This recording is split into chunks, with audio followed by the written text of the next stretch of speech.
एक गांव में मोहन नाम का एक आदमी रहता था। वह बहुत सीधा, सरल और भला इंसान था। गांव के लोग कहते थे कि ऐसा नेक इंसान पूरे इलाके में नहीं मिलेगा। मोहन कभी किसी से ऊंची आवाज में बात नहीं करता था, किसी का दिल नहीं दुखाता था और हर किसी की मदद के लिए हमेशा तैयार रहता था। लेकिन उसकी यही अच्छाई धीरे धीरे उसकी कमजोरी बनती जा रही थी। गांव के कुछ लोग उसकी सरलता का फायदा उठाने लगे। कोई उससे पैसे उधार ले जाता और वापस नहीं करता।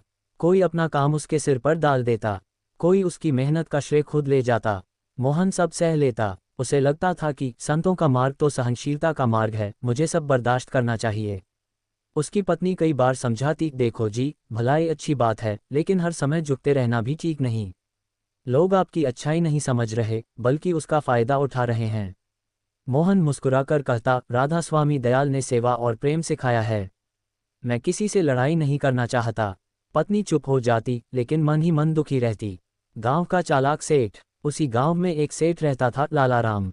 वह बहुत चालाक आदमी था। उसने देखा कि मोहन बहुत सीधा है, तो उसने सोचा क्यों न इसका फायदा उठाया जाए। एक दिन वह मोहन के पास आया और बोला, भाई मोहन, तुम तो बड़े नेक इंसान हो। मुझे थोड़े दिनों के लिए अपने खेत का एक हिस्सा दे दो। मैं उसमें खेती कर लूंगा। बाद में तुम्हें फायदा दूंगा।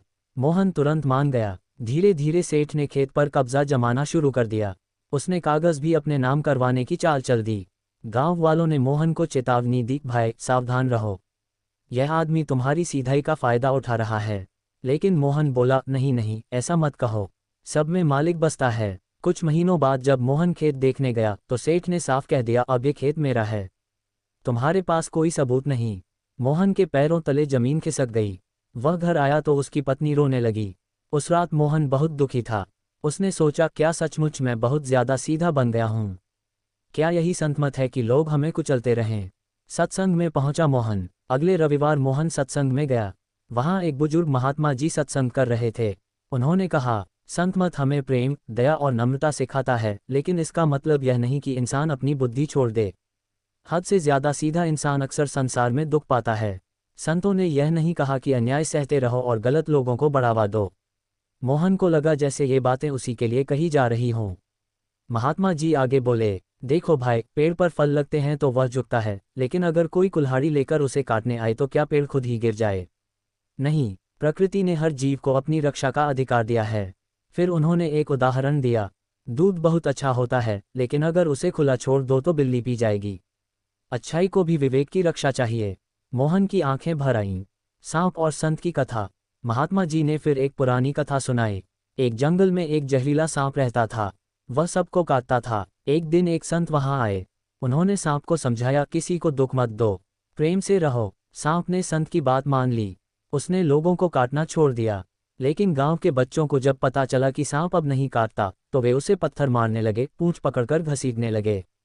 सांप घायल हो गया। कुछ समय बाद संत वापस आए। उन्होंने सांप की हालत देखी और पूछा, यह क्या हुआ?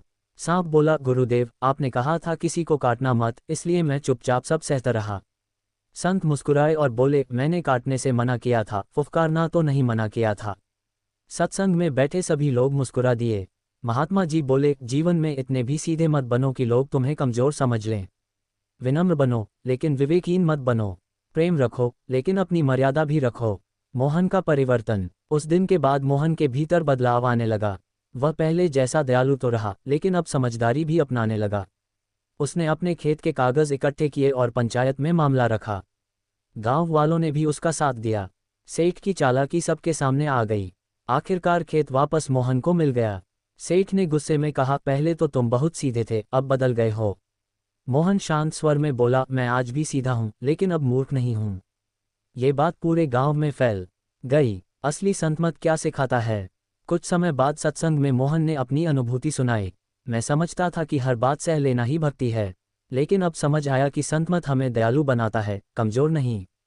अगर हमारी सीधाई से बुराई बढ़े तो वह सच्ची अच्छाई नहीं। महात्मा जी ने कहा, बहुत सुंदर बात, मालिक ने इंसान को प्रेम भी दिया है और विवेक भी। केवल भावुक होकर जीना सही नहीं। संसार में चलते समय सरलता के साथ समझदारी भी जरूरी है। जीवन की सीख। आज संसार में कई लोग ऐसे हैं जो बहुत सीधे होते हैं। वे किसी का बुरा नहीं चाहते, लेकिन लोग उनकी चुप्पी को कमजोरी समझ लेते हैं। याद रखो, हर समय हाँ कहना भलाई नहीं होती। दूसरों को खुश करने के लिए खुद को दुख देना समझदारी नहीं। संत मत का अर्थ यह नहीं कि अन्याय सहते रहो। प्रेम के साथ आत्मसम्मान भी जरूरी है। नम्रता अच्छी है, लेकिन आत्मरक्षा भी जरूरी है। संतों ने हमेशा मध्यम मार्ग सिखाया है। बहुत कठोर इंसान टूट जाता है और बहुत ज्यादा नर्म इंसान कुचल दिया जाता है।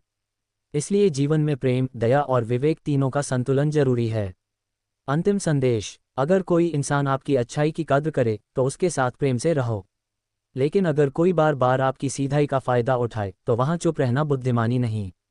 राधास्वामी मत हमें ये सिखाता है कि दिल से नर्म रहो, लेकिन बुद्धि से जागरूक रहो। क्योंकि संसार में वही इंसान सफल और शांत रहता है जो प्रेम भी रखता है और अपनी मर्यादा भी। राधास्वामी दयाल की दया सब पर बनी रहे।